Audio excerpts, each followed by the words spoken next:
mushroom chorizo spaghetti. So my ingredients is the spaghetti, 250 grams spaghetti, mushroom 150 grams, and the chorizo 250 grams. This is the one chorizo. I cut it in small pieces. Garlic, chopped onion, one whole onion. The spices, I use parsley, and I will put a little bit spicy, and the nor cubes, vegetable nor cubes. So that's it. We start our cooking. We start cooking. I use the girasol, sunflower oil. I only put a little just for to cook the onion,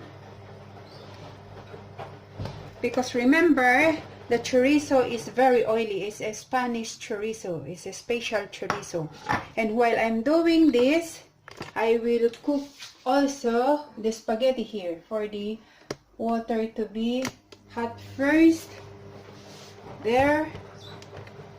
Okay. And on the water for the spaghetti, I will put the one cubes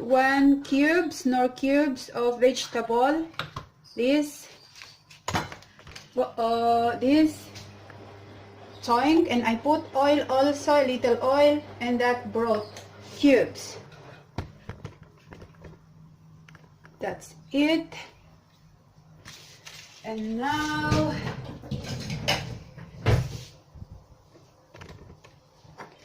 the onion.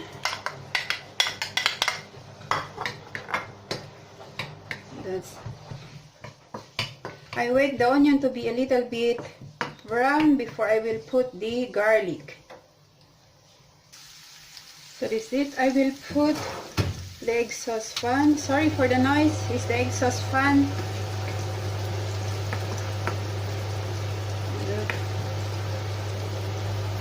And now I will add the garlic. This spaghetti is some kind of a dry spaghetti. It's not like on our Filipino type of spaghetti that is juicy. We use tomato, but in this recipe I will not use tomato. Only a chorizo meat and the mushroom. That's all. It's very easy, quick, and delicious. Okay, I will add now the chorizo.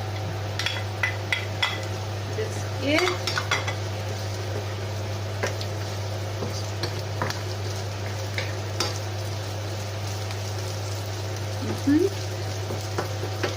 We will cook a little bit, 2 to 3 minutes, the chorizo, for to make it more brown, more red.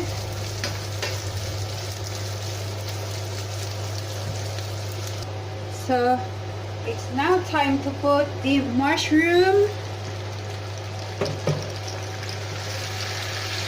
That's it.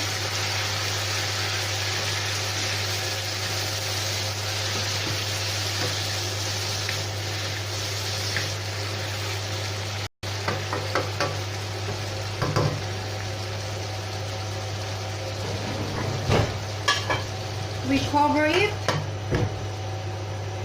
So we put also the spaghetti is 250 grams. This one I want to cut into 2. That's it. And we need to move it so that it will not be stick one another. That's it. We will cook it 8 to 10 minutes. Okay. So we will add parsley,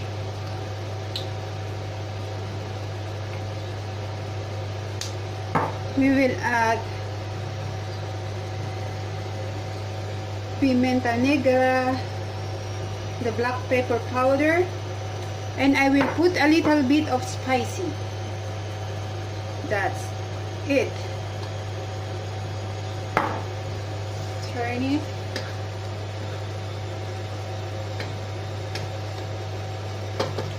Okay. Do you know why I didn't put a tomato? Because the chorizo I use is so red, so no need for coloring. That's it. And we will cover it again. Okay. Look at it.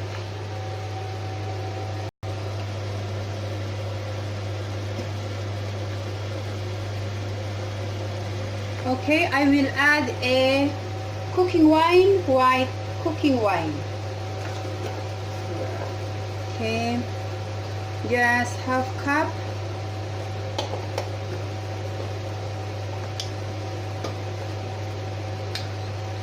That's it. We don't cover so that the alcohol will be evaporated first. Just like that. Look at it. It's juicy now. And now I will put the cubes, vegetable broth cube. The cube.